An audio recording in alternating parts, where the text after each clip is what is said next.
முகூர்த்தம் சீசன் வந்துருச்சு இல்லைங்களா? டக்குன்னு போயிட்டு ஒரு கோல்டு ஃபேஷியல் அட்டெண்ட் பண்ணிட்டு வந்துரலான்ட்டு நெனைக்கிற பீப்பிளா நீங்க? ஸோ உங்களுக்கு தாங்க இந்த வீடியோ. ஸோ கண்டிப்பா ஸ்கிப் பண்ணாம பாருங்க. என்னங்க எனக்கு ஒண்ணுமே புரியல. அதுதானப்பா எனக்கும் புரியல.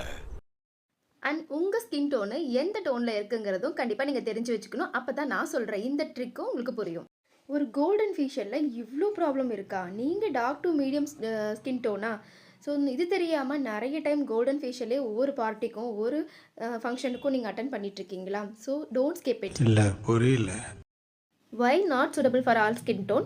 ஆக்சுவலாக வந்துட்டு என்ன சொல்கிறேன் அப்படின்னா, ஃபேர் டோன் எடுக்கிறீங்க அப்படின்னா ஆட்டோமேட்டிக்காக நீங்கள் ஃபேராக இருக்கீங்க. ஸோ எனக்கு வந்து ஏன்னா பிரைடு இல்லை பிரைட்ஸ் மெய்டு அப்படி எதுவாக இருந்தாலுமே ஒரு கல்யாண டைமில் வந்து நான் நல்லா க்ளோவாக இருக்கணும்னு நினைக்கிறேன், எனக்கு ஒரு க்ளோ ஃபேஸ் வந்து வேணும் அப்படிங்கிற பட்சத்தில் தாராளமாக நீங்கள் எடுத்துக்கலாம்.